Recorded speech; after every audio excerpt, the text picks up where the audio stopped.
आपकी तैयारी भी अच्छे से चल रही होगी। तो दोस्तों आज इस वीडियो में करने वाले हैं आरपीएफ कांस्टेबल का प्रैक्टिस सेट नंबर 24। तो शुरू करते हैं बिना किसी देरी के पहले प्रश्न से। पहला प्रश्न इसमें दिया हुआ है, माजुली द्वीप किस नदी में स्थित है? ऑप्शन गंगा, ब्रह्मपुत्र, सिंधु या यमुना। तो इसका सही आंसर है जो माजुली द्वीप है वो ब्रह्मपुत्र नदी पर स्थित है। अगला प्रश्न है प्रश्न नंबर 2, निम्नलिखित में से किसे रासायनिक प्रतीक SI द्वारा प्रदर्शित किया जाता है? आयरन को, स्ट्रोंटियम को, सिल्वर को या सिलिकॉन को। तो इसका सही आंसर है SI से प्रदर्शित किया जाता है सिलिकॉन को। अगला प्रश्न है प्रश्न नंबर 3 है, वन अनुसंधान संस्थान स्थित है, कहाँ स्थित है? जोरहाट में, इलाहाबाद, देहरादून या जोधपुर। तो इसका सही आंसर है यह है देहरादून में स्थित है वन अनुसंधान संस्थान। अगला प्रश्न है प्रश्न नंबर 4, खाद्य सुरक्षा की अवधारणा में प्रत्येक व्यक्ति के लिए भोजन पहुंचने को के रूप में जाना जाता है? किस रूप में जाना जाता है? भोजन की अनुपलब्धता, भोजन की सुलभता, भोजन की वहनीयता या भोजन की अपर्याप्तता। तो इसका सही आंसर है भोजन की सुलभता को कहा जाता है प्रत्येक व्यक्ति के लिए भोजन पहुंच को। अगला प्रश्न है प्रश्न नंबर 5 है, वर्ष 2028 में होने वाले ग्रीष्मकालीन ओलंपिक खेलों की मेजबानी कौन सा देश करेगा? ऑस्ट्रेलिया, जापान, यूएसए या फिर चीन। तो इसका सही आंसर है 2028 के ग्रीष्मकालीन ओलंपिक खेलों की मेजबानी यूएसए करेगा। अगला प्रश्न है प्रश्न नंबर 6, राज्य की न्यायिक सेवा में भर्ती के लिए प्रतियोगी परीक्षाओं का आयोजन कौन सा प्राधिकरण करता है? न्यायिक अकादमी, उच्च न्यायालय, राज्य लोक सेवा आयोग या फिर संघ लोक सेवा आयोग। तो इसका सही आंसर है ये करता है राज्य लोक सेवा आयोग करता है प्रतियोगी परीक्षाओं का आयोजन। अगला प्रश्न है प्रश्न नंबर 7 है, टाइटन निम्नलिखित में से किस ग्रह का उपग्रह है? अरुण ग्रह का, बृहस्पति ग्रह का, मंगल ग्रह का या फिर शनि ग्रह का। तो इसका सही आंसर है यह है शनि ग्रह का उपग्रह है टाइटन। अगला प्रश्न है, सूर्य से किसी ग्रह की दूरी बढ़ने पर कौन सा कारक बढ़ता है?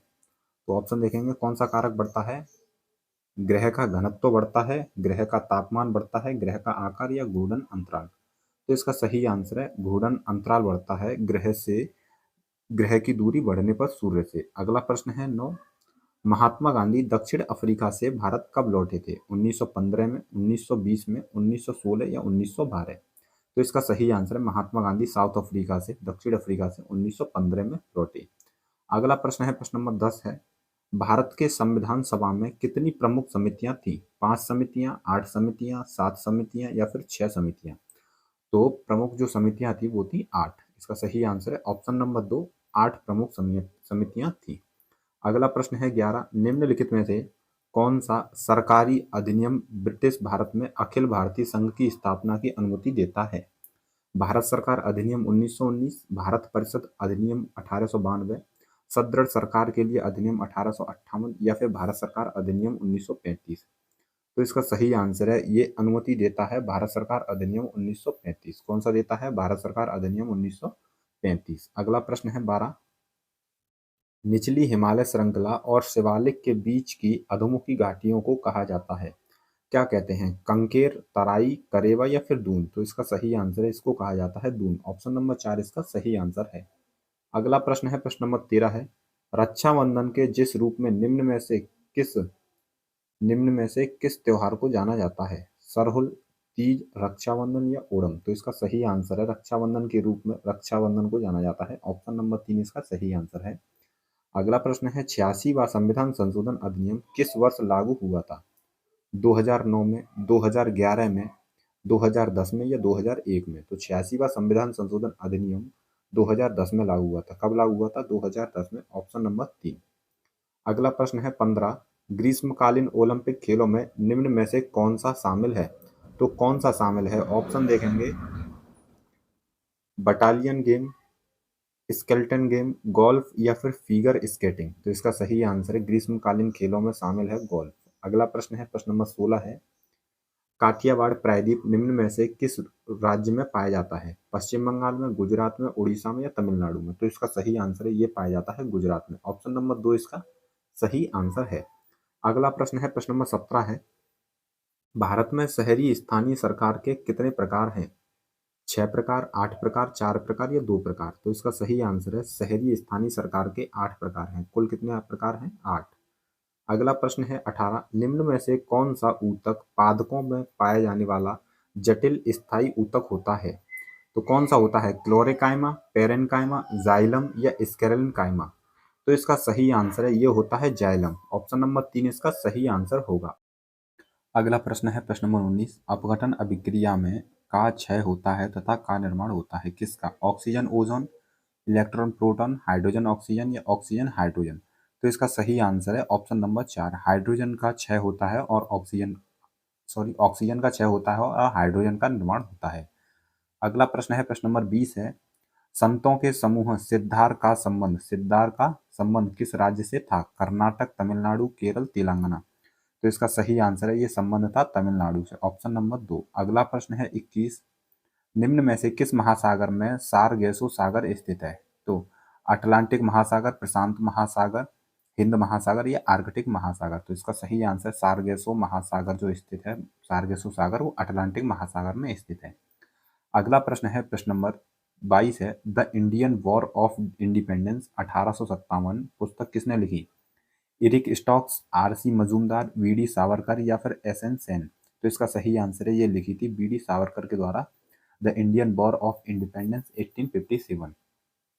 अगला प्रश्न है, मस्कट निम्न में से किस देश की राजधानी है? ओमान की, यमन की, संयुक्त अरब अमीरात या फिर सऊदी अरब? तो इसका सही आंसर है, ओमान की राजधानी है मस्कट। अगला प्रश्न है प्रश्न नंबर 24 है, वर्ष 1909 में ब्रिटिश वायसराय की कार्यकारी परिषद में नियुक्त होने वाले प्रथम भारतीय कौन थे? आनंद मोहन, सी.आर. दास, एस.पी. सिन्हा या बनारस के राजा? तो इसका सही आंसर है, ये थे एस.पी. सिन्हा। Option number 3। अगला प्रश्न है प्रश्न नंबर 25 है, राज्यसभा में सदस्यों की अधिकतम संख्या है 230, 220, 250 या फिर 240? तो इसका सही आंसर है, ये होती है अधिकतम संख्या 250। अगला प्रश्न है प्रश्न नंबर 26 है, अर्थव्यवस्था में कुल उत्पादन, रोजगार और कुल मूल्य स्तर जैसे घटकों का समग्र उत्पादन कहलाता है?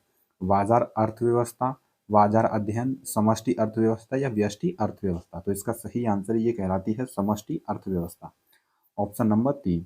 अगला प्रश्न है 27, कश्मीर के राजाओं के बारे में विस्तृत जानकारी देने वाली पुस्तक राज तरंगिणी निम्न में से किस लेखक के द्वारा लिखी गई? कल्हड़ के द्वारा, सोमदेव के द्वारा, पिंगल या फिर श्री हर्ष के द्वारा? तो इसका सही आंसर है, इनके द्वारा। किसके द्वारा लिखी गई थी राज तरंगिणी? कल्हड़ के द्वारा लिखी गई थी। अगला प्रश्न है 28, लेंस की क्षमता को इसके के व्युत्क्रम के रूप में परिभाषित किया गया है? तो किसके व्युत्क्रम में परिभाषित किया गया है? फोकस दूरी के, वक्र त्रिज्या के, मुख्य अक्ष के या वक्रता के? तो इसका सही आंसर है, ये व्युत्क्रम के में परिभाषित किया गया है, फोकस दूरी के व्युत्क्रम में। अगला प्रश्न है 29, वर्ष 2016 के ग्रीष्मकालीन ओलंपिक खेलों में 5000 मीटर और 10,000 मीटर दौड़ की दोनों स्पर्धाओं में स्वर्ण पदक किसने जीता था? ऑप्शन देखेंगे, ऑप्शन है गैलेन रूप, जरसिन ताड़से, मोहम्मद फराह या पोल तनवी? तो इसका सही आंसर है, ये है मोहम्मद फराह। मोहम्मद फराह ने जीता था स्वर्ण पदक। अगला प्रश्न है 30, वर्ष 2016 में यूरोपियन फुटबॉल चैंपियनशिप किस देश ने जीता था?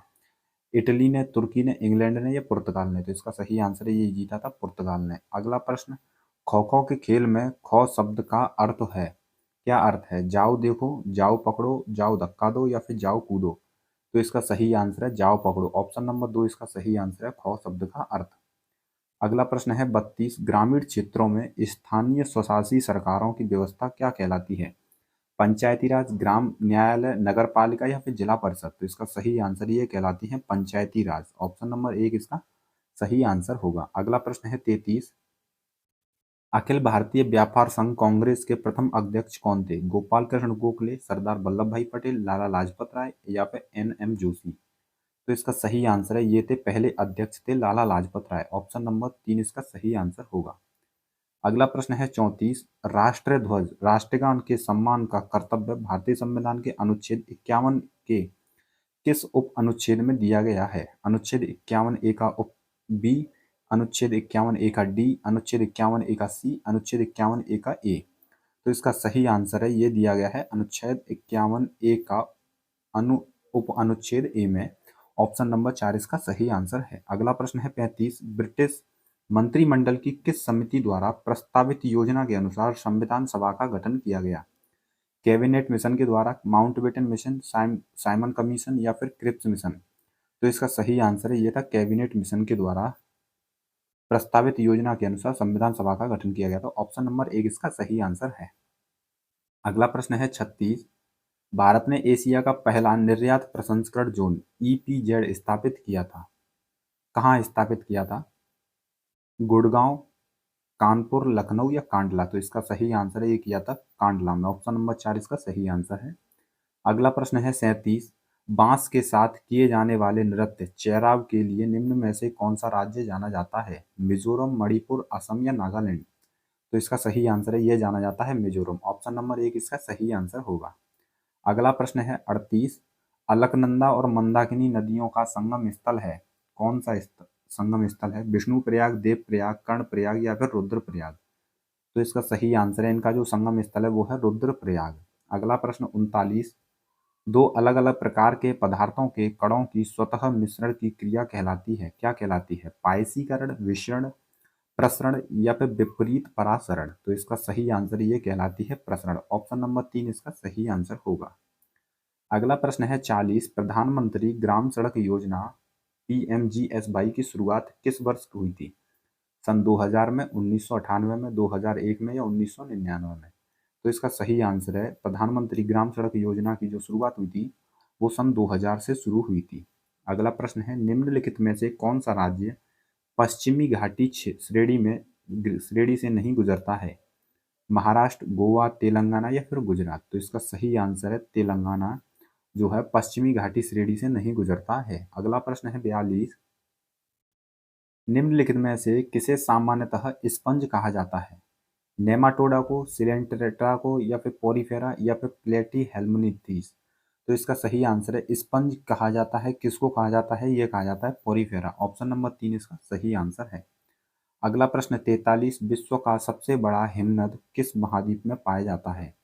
एशिया महाद्वीप में, अंटार्कटिका, यूरोप या उत्तरी अमेरिका? तो इसका सही आंसर है सबसे जो बड़ा हिमनद पाया जाता है वो पाया जाता है अंटार्कटिका। ऑप्शन नंबर 2 इसका सही आंसर होगा। अगला प्रश्न है 44। निम्नलिखित में से किस खिलाड़ी का संबंध हॉकी से है? मनिका बत्रा, धनराज पिल्लई, रोजन बिन्नी या महेश भूपति?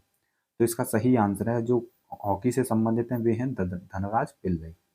अगला प्रश्न है 45। भ्रूण के किस चरण में शरीर के सभी अंगों की पहचान की जा सकती है? युग्मनज में, मोरूला में, ब्लास्टोसिस्ट में या फिर भ्रूण में? तो सभी चरणों में शरीर की जो सभी अंगों की पहचान की जाती है वो की जाती है भ्रूण में। ऑप्शन नंबर 4 इसका सही आंसर होगा। आगे देखेंगे अगला प्रश्न है राज्य के राज्यपाल के कार्य निर्वहन के लिए अस्थायी रूप से किसे नियुक्त किया जा सकता है? सत्तारूढ़ सरकार का मंत्री, कोई भी अर्हता प्राप्त व्यक्ति, उच्चतम न्यायालय के मुख्य न्यायाधीश या फिर उच्च न्यायालय के मुख्य न्यायाधीश? तो इसका सही आंसर है ऑप्शन नंबर 4 उच्च न्यायालय के जो मुख्य न्यायाधीश हैं उनको नियुक्त किया जा सकता है। अगला प्रश्न है 47। किसी वस्तु पर ऊपर की ओर जाने वाले बल को द्रव कहते हैं? गुरुत्वाकर्षण बल, अभिकेंद्रीय बल, उत्प्लावन बल या अपकेंद्रीय बल? तो इसका सही आंसर है किसी वस्तु की ऊपर की ओर जाने वाले जो बल होता है उसको कहा जाता है उत्प्लावन बल। ऑप्शन नंबर 3 इसका सही आंसर है। अगला प्रश्न है 48। राज्यपाल के प्रसाद पर्यंत कौन अपने पद पर बना रह सकता है? मंत्री, IAS अधिकारी, पुलिस अधिकारी, उच्च न्यायालय के न्यायाधीश? तो इसका सही आंसर है राज्यपाल के प्रसाद पर्यंत तक रहते हैं मंत्री। ऑप्शन नंबर 1 इसका सही आंसर होगा। अगला प्रश्न है 49। 1928 में अखिल बंगाल छात्र सम्मेलन की अध्यक्षता किसने की? सरदार वल्लभ भाई पटेल, जवाहरलाल नेहरू, MK गांधी या सुभाष चंद्र बोस? तो इसका सही आंसर है ये अध्यक्षता की थी जवाहरलाल नेहरू ने। ऑप्शन नंबर 2 इसका सही आंसर होगा। Option number 2। अगला प्रश्न है 50। किस क्षेत्र में अधिकांश संपत्ति सरकार के स्वामित्व में है और सभी सेवाएं सरकार द्वारा प्रदान की जाती हैं? किस क्षेत्र में? सार्वजनिक क्षेत्र में, निजी क्षेत्र में, द्वितीयक क्षेत्र में या फिर प्राथमिक क्षेत्र में? तो इसका सही आंसर है जो सार्वजनिक क्षेत्र होता है उसमें ज़्यादातर जो संपत्तियों के स्वामित्व जो होता है वो सरकार के पास होता है। ऑप्शन नंबर 1 इसका सही आंसर होगा। तो दोस्तों हमारे GK GS के 50 प्रश्न कंप्लीट होते हैं। अगर आपको वीडियो अच्छी लगी हो तो जरूर शेयर कीजिएगा और चैनल को सब्सक्राइब जरूर कर लीजिएगा। जय हिंद दोस्तों।